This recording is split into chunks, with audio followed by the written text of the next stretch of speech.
خدا کی محبت، کیونکہ خدا نے دنیا سے ایسی محبت رکھی کہ اس نے اپنا اکلوتا بیٹا بخش دیا، تاکہ جو کوئی اس پر ایمان لائے ہلاک نہ ہو بلکہ ہمیشہ کی زندگی پائے۔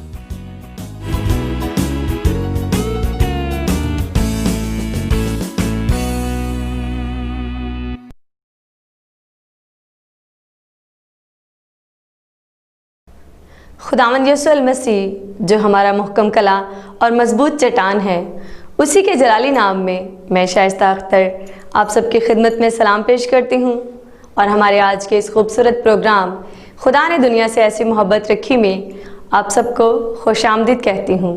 ناظرین، خداوند کے کلام میں یہ لکھا ہے کہ کیا ہی بھلا ہے خداوند کا شکر کرنا اور تیرے نام کی مدح سرائی کرنا اے حق تعالی، صبح کو تیری شفقت کا اظہار کرنا اور رات کو تیری وفاداری کا، دستار والے ساز اور بربت پر اور ستار پر گونجتی آواز کے ساتھ۔ تو آئیے ناظرین، ہم بھی اپنی آوازوں اور سازوں کے ساتھ خداوند کی حمد و ثنا اور پرستش کریں، اور ابھی وقت ہے خداوند کی پرستش کا، تو آئیے خداوند کی پرستش میں یہ گیت سنیں۔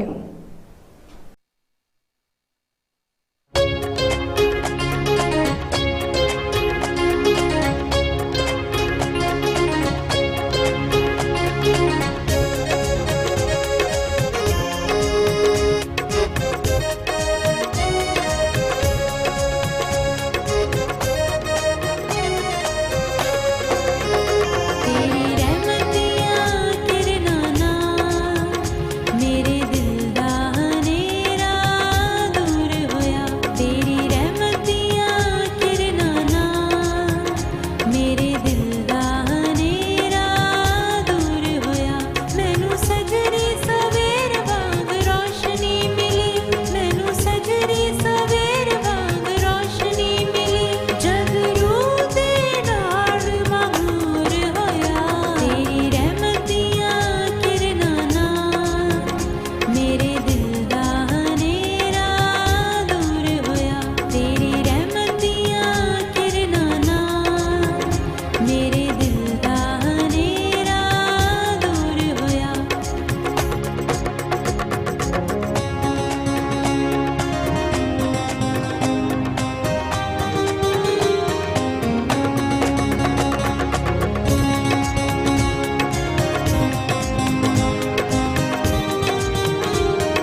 जी नाज़रीन, कैसा लगा आपको ये गीत?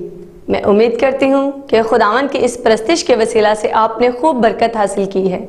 और अभी वक्त है हमारी आज की कहानी का, तो आइए अंकल डेविड और पिंकी के पास चलते हैं जो हमें आज की कहानी सुनाएंगे। Good morning uncle David. Very good morning Pinky बेटा।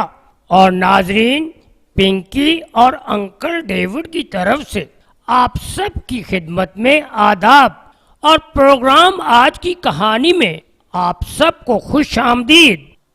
अंकल डेविड, आज आप मुझे और हमारे प्यारे नाज़रीन को कौन सी कहानी सुनाएंगे? बेटा जी, आज मैं आप सबको यूहन्ना बपतिस्मा देने वाले के बारे में बताऊंगा। ये यूहन्ना बपतिस्मा देने वाला कौन था? अंकल, जरा तफसील से बताएं प्लीज। पिंकी बेटा, यूहन्ना के बाप का नाम जिक्रिया था, जो कहानत की खिदमत सर अंजाम देता था। उसकी वालदा का नाम अलिशबा था। अच्छा अच्छा अंकल, ये वही अलिशबा है ना जिसके बुढ़ापे में बेटा पैदा हुआ था? जी जी बेटा, ये वही अलिशबा है। अंकल डेविड, आपने इसके बारे में बताया था कि ये मरियम के रिश्तेदार थे। जी पिंकी बेटा, रिश्ता में ये मरियम की बहन थी, लेकिन बांझ थी और उसकी कोई औलाद नहीं थी। लेकिन खुदा जो नामुमकिनात और मौजात का खुदा है, उसने उस पर अपना करम किया और उसे बुढ़ापे में औलाद जैसी नेमत बख्शी, जिसका नाम उन्होंने यूहन्ना रखा। वाह अंकल, जरा मजीद इसके बारे में बताएं ना। पिंकी बेटा, जिक्रिया काफी बूढ़ा हो चुका था और औलाद की नेमत से महरूम था।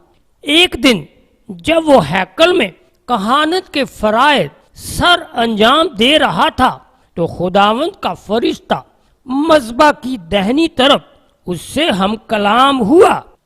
ओह, तो फिर क्या हुआ? जिक्रिया फरिश्ता को देखकर घबरा गया, लेकिन फरिश्ता ने उससे कहा, ऐ जिक्रिया, खौफ ना कर, क्योंकि तेरी दुआ सुन ली गई है और तेरे बेटा होगा और तू उसका नाम यूहन्ना रखना। बुढ़ापे में बेटा, खुदा के काम भी क्या आला है। जी पिंकी बेटा, लेकिन जिक्रिया ने इस बात का यकीन ना किया क्योंकि वो बूढ़ा था। उसने फरिश्ता से कहा, मैं इस खुशखबरी को किस तरह सच मान लूं? मैं और मेरी बीवी अलिशबा दोनों उम्र रसीदा हैं। अच्छा, तो फिर? फरिश्ता ने जिक्रिया से कहा, क्योंकि तूने मेरी बातों का यकीन नहीं किया, इसलिए जब तक ये बातें वाकया ना हो जाएं, तू चुपका रहेगा और बोल ना सकेगा। तो अंकल, क्या वाकई ऐसा हुआ? और जिक्रिया तो बहुत खुश होगा ना? जी बेटा, खुदा अपने वादों में सच्चा है, जो वो कहता है वो पूरा भी करता है। जिक्रिया फरिश्ता के अल्फाज पर सोचता रहा, खास तौर पर इस बात के बारे में कि उसका बेटा खुदावंद के हजूर बुजुर्ग होगा और वो यीशु मसीह की राह तैयार करेगा। हाँ अंकल, वाकई ये बड़ी खुशी की बात थी। तो यूहन्ना कब पैदा हुआ अंकल? बेटा जी, यूहन्ना खुदा के मुकर्ररा वक्त पर पैदा हुआ और जिक्रिया के सब दोस्तों अहबाब उसकी बीवी अलिशबा के साथ खुशी मनाने इकट्ठे हुए। तो अंकल, उन्होंने उसका नाम यूहन्ना कब रखा? बेटा, जब वो यूहन्ना की पैदाइश की खुशी मना रहे थे, तो रिश्तेदारों ने उससे कहा कि उसका क्या नाम रखोगे? तब जिक्रिया ने एक तख्ती मंगवाई और उस पर उसका नाम यूहन्ना लिखा। अच्छा, यानी जो नाम फरिश्ता ने रखा था वही नाम उन्होंने रखा? जी जी। तो फिर क्या हुआ अंकल, आगे बताएं। बेटा जी, जैसे ही जिक्रिया ने उसका नाम तख्ती पर लिखा, उसकी जुबान खुल गई और वो बोलने लगा और जिक्रिया खुदा की हमदो तारीफ करने लगा। वाह अंकल, خدا واقعی عجیب کام کرتا ہے. اس کے کام نہایت عمیق ہیں جن کو سمجھنا انسان کے بس کی بات نہیں. جی بیٹا، اس کے نام کی تعریف ہو کیونکہ وہی تعریف کے لائق ہے. اچھا جی. ہاں جی. جی ناظرین، ابھی آپ انکل ڈیوڈ اور پنکی سے آج کی کہانی سن رہے تھے، تو کیسے لگی آپ کو یہ کہانی؟ آپ نے یقیناً اس کہانی کے وسیلہ سے خداوند کے کلام کو سیکھا ہے، اور ابھی وقت ہے کہ ہم ڈاکٹر مارٹن لوتھر کی مختصر کیٹیکزم کے وسیلہ سے بھی کلام خدا کو سیکھیں. ہمارا آج کا مضمون ہے ہماری روز کی روٹی آج ہمیں دے. اس میں ہم سیکھیں گے کہ پھر روز کی روٹی سے کیا مراد ہے، خدا کس کو روز کی روٹی دیتا ہے. اس درخواست میں مسیح ہم مسیحوں کو کیا سکھانا چاہتا ہے، اور یسوع کیا چاہتا ہے کہ ہم صرف آج کی روٹی کے لیے درخواست کریں، اور پھر ہم چوتھی درخواست میں کس چیز کے لیے التجا کرتے ہیں. آئیے اس کے بارے میں مزید سیکھیں. خدا یسوع مسیح کے مبارک اور جلالی نام میں آپ سب کی سلامتی ہو. آج ہم خداوند کے کلام میں سے سیکھیں گے چھٹی درخواست کے بارے میں، جو ہے ہمیں آزمائش میں نہ لا. اس سے کیا مراد ہے؟ خدا یقیناً کسی کو گناہ کی آزمائش میں نہیں ڈالتا، لیکن ہم اس درخواست میں التجا کرتے ہیں کہ خدا ہماری حفاظت کرے اور محفوظ رکھے، تاکہ ابلیس دنیا اور ہماری نفسانی خواہشات ہمیں دھوکہ نہ دے سکیں یا ہمیں جھوٹے ایمان، مایوسی یا دوسرے بڑے اور شرمناک گناہوں کی طرف نہ لے جا سکیں. اور اگرچہ ہم اس دنیا میں رہتے ہوئے گناہ کی آزمائش میں پڑ جاتے ہیں، ہم دعا کرتے ہیں کہ ہم ان پر غالب آئیں اور اس جنگ میں فتح یاب ہوں. اور مزید جانتے ہیں آزمائش سے کیا مراد ہے، اور اس کے بارے میں جاننے کے لیے آئیں کلام مقدس میں سے حوالہ جات کا مطالعہ کرتے ہیں. زبور 37 اور اس کی 25ویں و 26ویں آیت.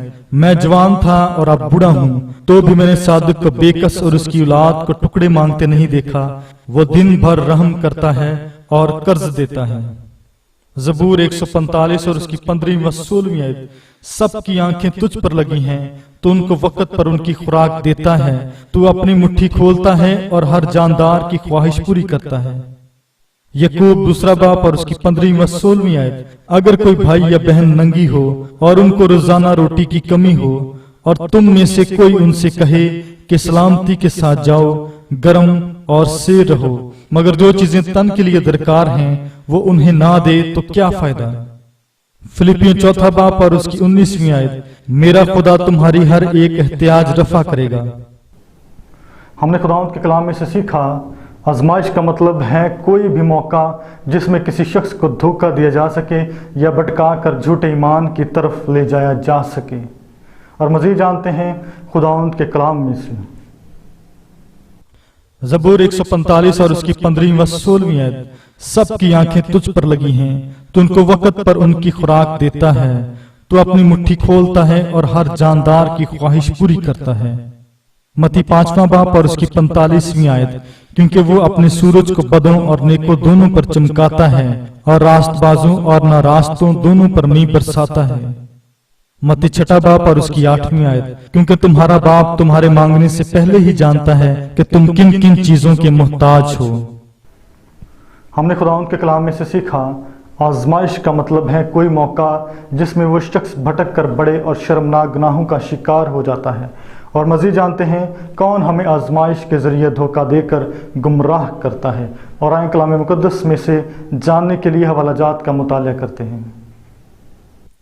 یعقوب پہلا باپ اور اس کی 17ویں آیت.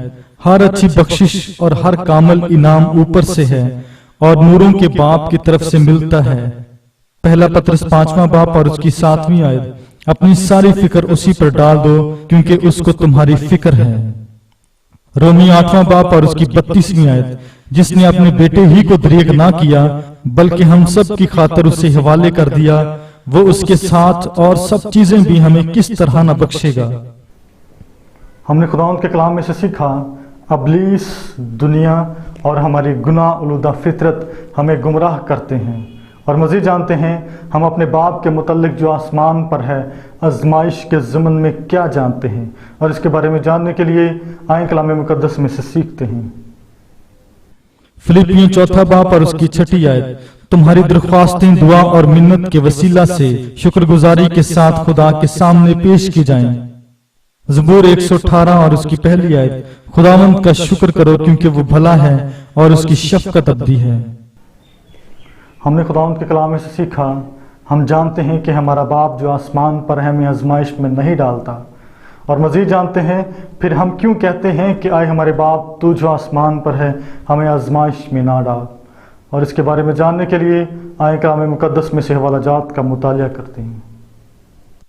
मत्ती छठा बाप और उसकी 25वीं आयत से 34वीं आयत, खुदा चाहता है कि हम उस पर एतकाद रखें। परिंदों और जंगली सोसन के दरख्तों की तरह वो हमारी हर रोज की जरूरियात पूरी करता है और कल की फिक्र करने से मना करता है। पहला पत्रस 5वां बाप और उसकी 7वीं आयत, अपनी सारी फिक्र उस पर डाल दो क्योंकि उसको तुम्हारी फिक्र है।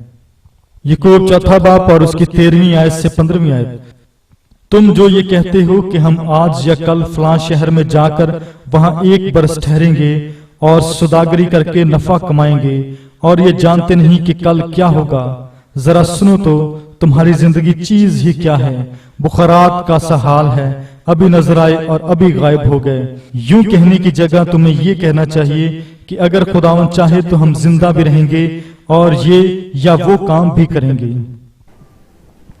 हमने आज के कलाम में से सीखा, हम अपने बाप से जो आसमान पर है दरख्वास्त करते हैं क्योंकि वही अकेला कुदरत और इख्तियार रखता है कि हमारी हिफाजत करे और हमें आजमाइशों से महफूज रखे, या हमारी मदद करे कि आजमाइशों पर गलबा पाकर फतह हासिल करें। हमने खुदावंद के कलाम में से पढ़ा, सुना और सीखा। मेरी दुआ है इस कलाम के वसीला से खुदावंद आप सबको बरकत दे, आमीन। नाज़रीन, मैं खुदावंद की नहायत शुक्रगुजार हूँ कि आप हमारे प्रोग्राम को बहुत दिलचस्पी और शौक़ के साथ देखते हैं, और मैं खुदावंद की शुक्रगुजार हूँ कि आप अपनी तमाम दुआया दरख्वास्तें हमारी दुआया टीम तक पहुँचाते हैं, और हमारी दुआया टीम यकदिल होकर उन तमाम दरख्वास्तों को खुदावंद की हुज़ूरी में पेश करती है, और वह ज़िंदा कादिर मुतलक खुदावंद दुआओं का जवाब भी देता है। और मेरे वो बहन भाई जो कि अभी तक अपने मसाइल और परेशानियों में घिरे हैं, वो बिल्कुल मायूस ना हो, बल्कि खुदावंद पर एतमाद रखते हुए अपनी दरख्वास्तें और इल्तिजाएं इसी तरह से खुदावंद की हुज़ूरी में पेश करते रहें और अपने ईमान का इकरार करते रहें। वो जिंदा कादिर मुतलक खुदावंद वक्त पर आपको ज़रूर जवाब देगा। जी नाज़रीन, आपने हमारा आज का ये प्रोग्राम देखा और सुना, और मैं उम्मीद करती हूँ कि आपने आज के इस प्रोग्राम के वसीला से खूब बरकत पाई है। प्रोग्राम को मज़ीद बेहतर बनाने के लिए आपके कीमती आरा और मशवरा जात हमारे लिए बेहद ज़रूरी हैं। आप अपनी कीमती राय हमें इस पता पर इरसाल कर सकते हैं, confessional evangelical Lutheran church 26 Ravi block, Shadman town, Sahiwal. Calls और मैसेजेस के लिए हमारा फ़ोन नंबर है 03027891 703। अपना ख्याल रखिएगा। खुदा हाफिज़।